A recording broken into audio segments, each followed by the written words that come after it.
Talking about this Teacher Appreciation Week, and as a way to say thank you to educators, restaurants around town are offering some pretty good deals for you. Yeah, and today is actually the biggest day for the discounts.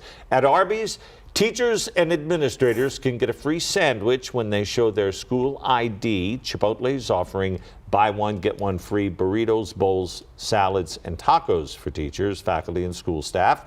The deal is good from 3 until closing time. And then from 6 to 9 tonight, teachers can also get a free box combo at Raising Cane's.